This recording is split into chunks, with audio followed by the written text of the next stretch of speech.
세상에서 제일 불쌍한 게 뭔 줄 아십니까? 엄마 없는 아이입니다. 그 불쌍한 아이를 제 품에 안은 지 벌써 17년이 흘렀습니다. 65살에 시작한 육아, 지금은 제 손녀가 20살이 되었으니 제 인생의 절반을 다시 산 기분입니다. 그런데 말입니다. 저는 단 한 번도 이 아이가 불쌍하다고 생각하지 않았습니다. 오히려 제게는 하늘이 내려주신 선물 같았습니다. 저는 올해 82입니다. 이렇게 말하고 나니 제 나이가 제 입으로도 믿기질 않네요. 하지만 제 인생의 가장 큰 전환점은 65살이었습니다.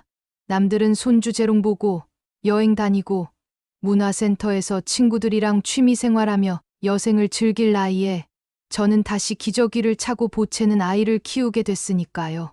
제 며느리는 참 착하고 단단한 아이였습니다. 둘째를 임신했을 때 병원에서 단호히 말했죠. 산모가 위험합니다. 출산을 하시면 산모와 아이 모두 위험해질 수 있습니다. 하지만 제 며느리는 끝내 고집을 꺾지 않았습니다. 어머니, 뱃속의 아이를 포기할 수 없어요. 그렇게 저희 아들과 저는 며느리의 고집을 꺾지 못했습니다. 그렇게 제 아들은 말 한마디 못하고 아내의 결정을 받아들였습니다. 결국은 우리에게 기적은 일어나지 않았습니다. 제 며느리와 둘째 아이를 그렇게 하늘나라로 보내게 되었습니다. 장례식 날, 아직 3살도 안 된 제 손녀가 제 치맛자락을 붙들고 울던 모습이 아직도 눈에 선합니다. 엄마, 엄마 그 애타는 목소리로 엄마를 찾는 순간 제 심장은 갈기갈기 찢겨 나가는 듯했죠. 그때 저는 속으로 다짐했습니다. 이 아이만은 절대 불쌍한 아이로 키우지 않겠다. 내가 이 아이의 엄마가 되리라. 아들은요, 아들은 그날 이후로 달라졌습니다. 아내를 잃고 마음이 무너져 내린 채 회사에만 매달렸습니다. 집에서는 말문을 닫아버리고 아이를 안아주지도 않았습니다. 제 아들은 살아만 있어 주는 것으로도 벅찬 사람이 되어버린 거죠. 그래서 저는 더욱더 이 아이를 제 품에 안아야 했습니다. 밥을 먹여야 했고, 어린이집을 보내야 했고, 새벽에 열이 나 울면 저는 혼자 아이를 카시트에 태우고 응급실로 향했습니다. 65세의 나이에 저는 다시 엄마가 되었습니다. 하지만 세상은 그걸 달갑게 보지 않았습니다. 동네 사람들이 수군거렸죠. 아이고, 저 늙은이가 혼자서 손녀를 키운다네. 여행 다닐 나이에 지질이 복도 없지. 그 말들이 제 귀를 스쳤지만 저는 개의치 않았습니다. 아니, 개의치 않는 척했죠. 사실은 밤마다 남몰래 울었습니다. 이 나이에 내가 과연 이 아이를 다 키워낼 수 있을까? 하고요. 그런데 신기하지 않습니까? 눈물이 흐르다가도 제 손녀가 제 품에 안겨서 엄마라고 부르면 다시 힘이 솟구쳤습니다.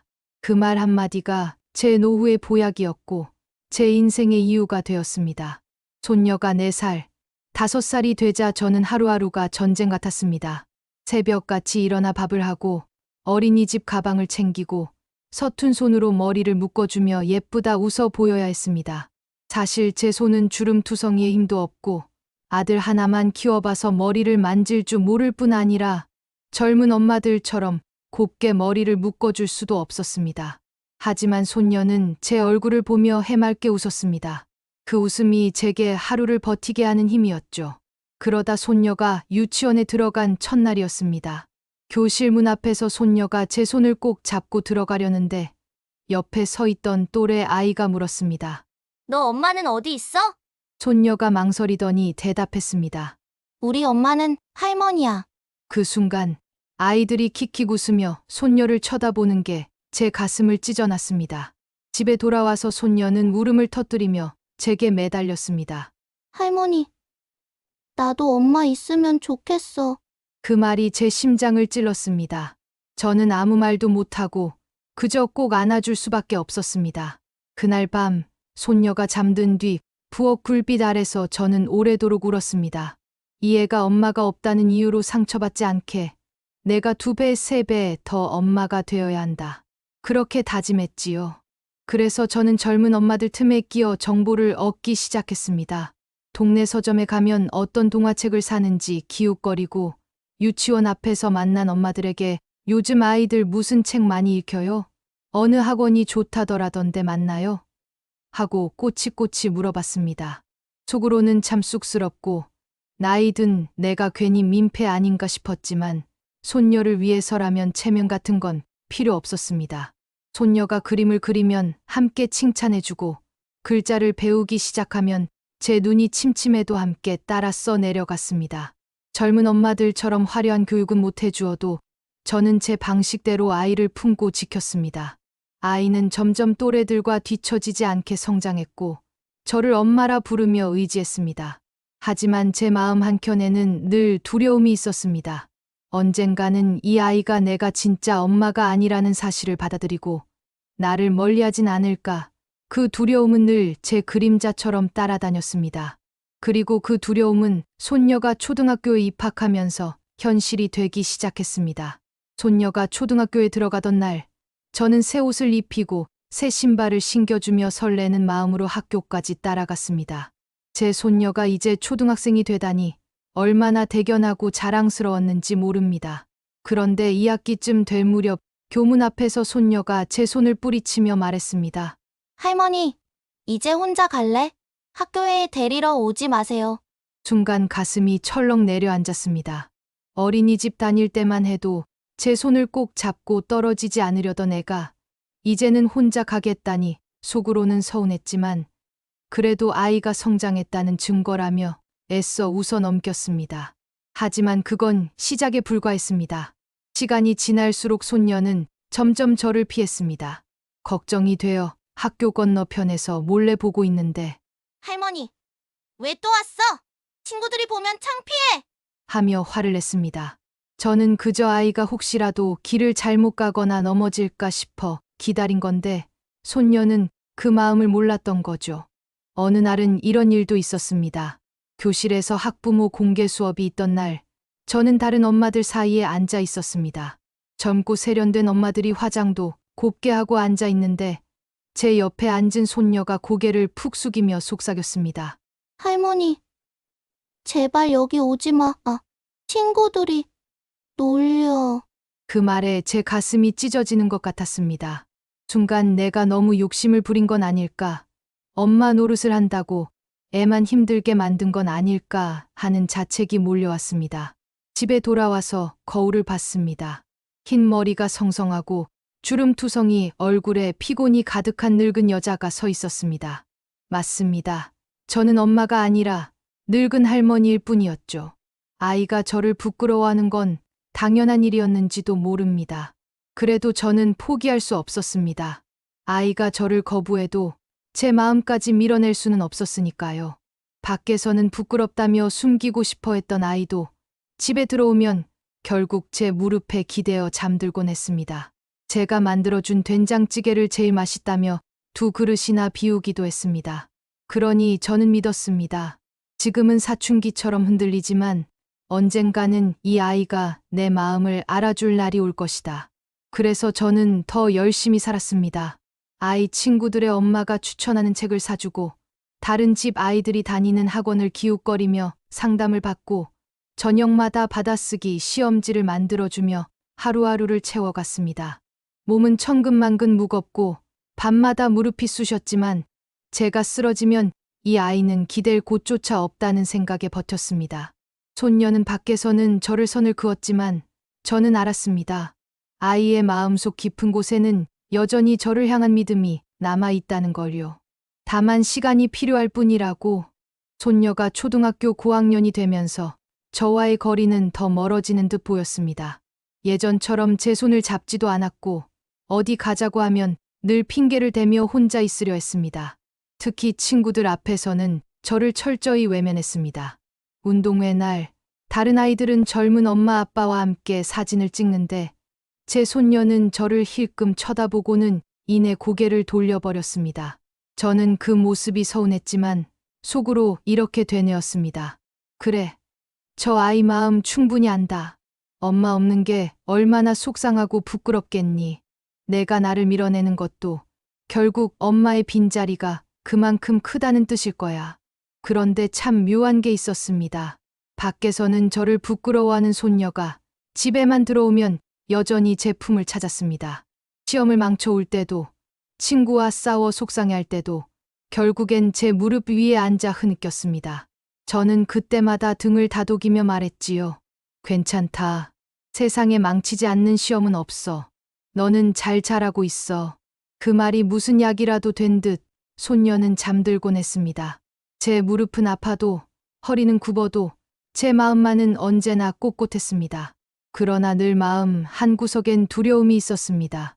내가 언제까지 이 아이 곁에 있어줄 수 있을까? 내가 없어지면 이 아이는 또다시 혼자가 되는 건 아닐까? 그 생각이 들어서 저는 일부러라도 더 건강을 챙기고 더 오래 살아야 한다고 다짐했습니다. 그리고 제 두려움이 현실로 드러나는 순간이 오기도 했습니다. 손녀가 중학생이 되자 저를 향한 거리두기는 더욱 심해졌습니다. 그 시절 사춘기라는 커다란 파도가 우리 앞에 밀려오기 시작한 겁니다. 손녀가 중학교 2학년이 되던 어느 날이었습니다.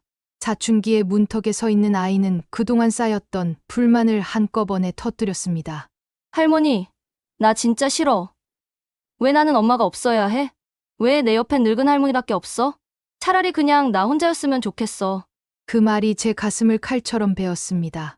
저는 한동안 아무 말도 못하고 아이를 바라보다가 그만 방으로 돌아서 버렸습니다. 그날 밤 혼자 부엌에 앉아 한참을 울었습니다. 내가 엄마가 될 수 없다는 걸 이 아이가 드디어 인정한 걸까? 내가 해온 모든 노력이 무슨 소용이 있었던 걸까?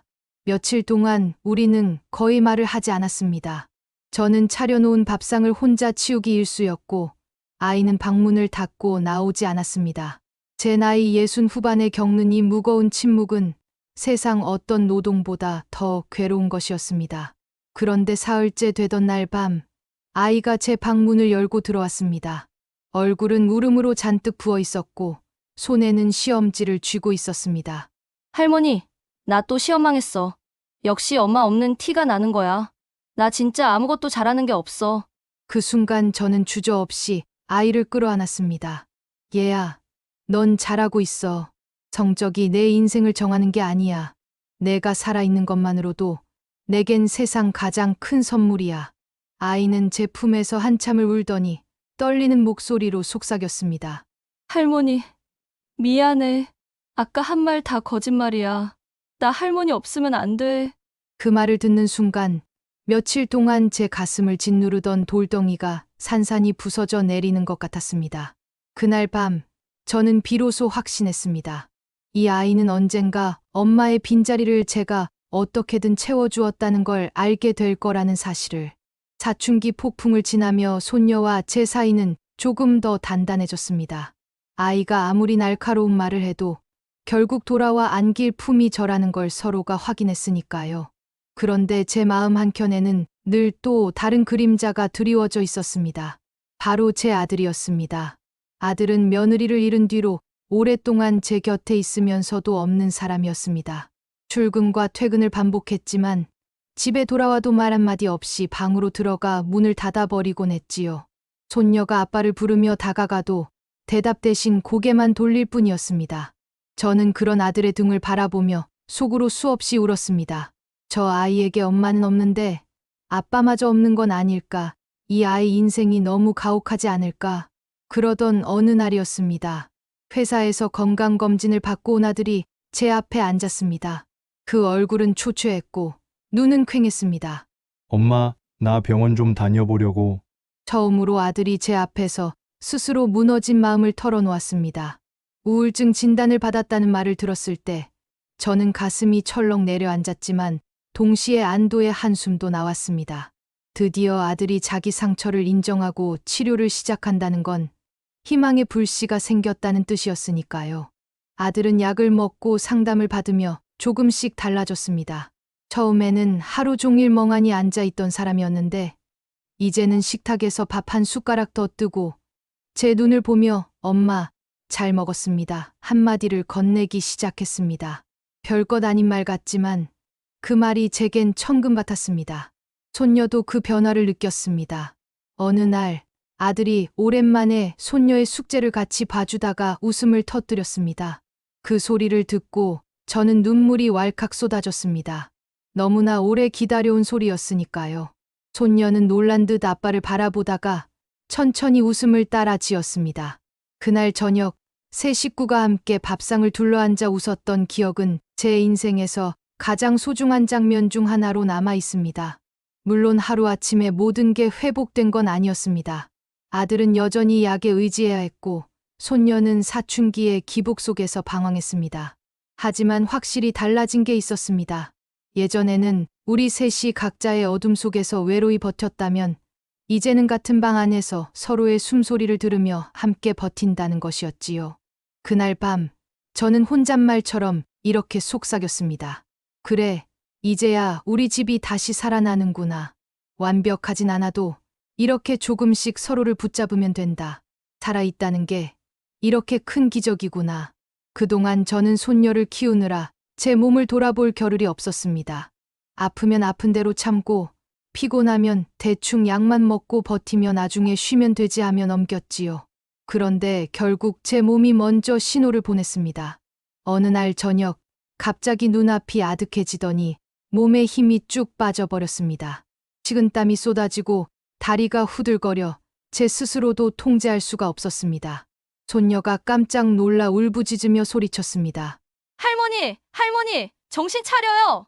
아들은 황급히 119에 전화를 걸었고 저는 구급차에 실려 응급실로 향했습니다.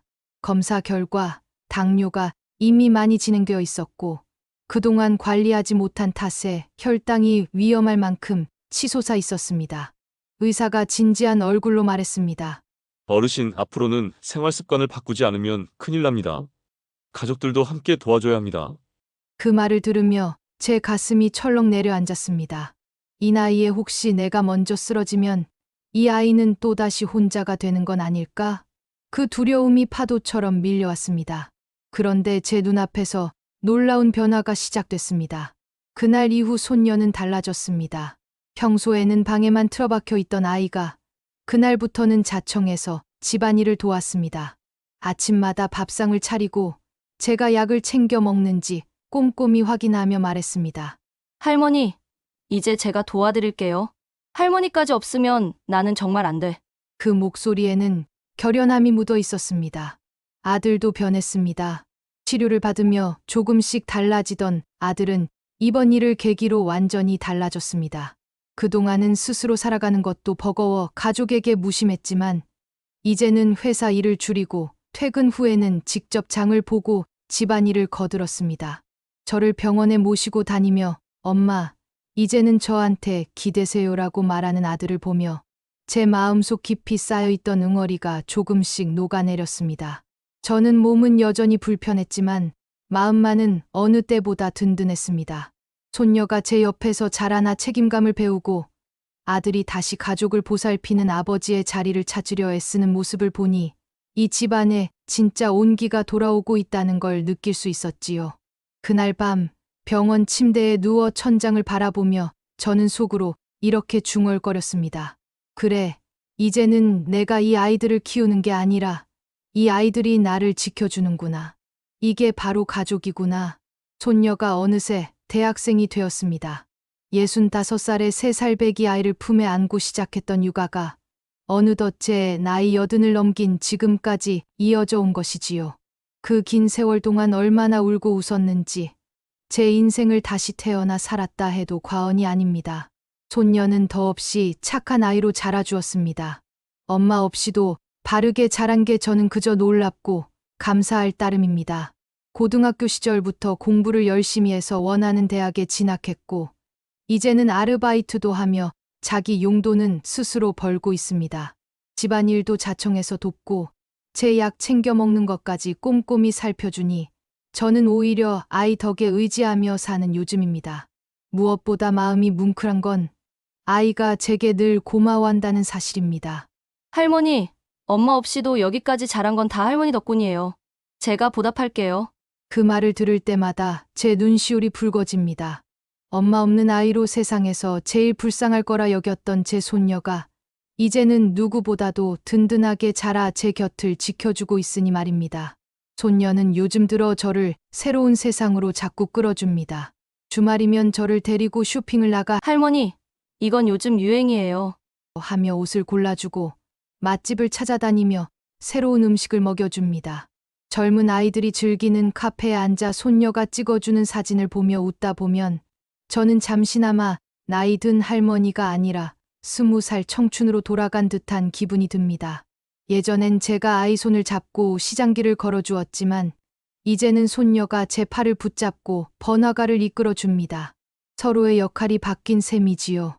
그럴 때마다 저는 속으로 이렇게 말합니다. 선주야, 내 엄마가 하늘에서 널 본다면 얼마나 뿌듯하고 기뻐할까?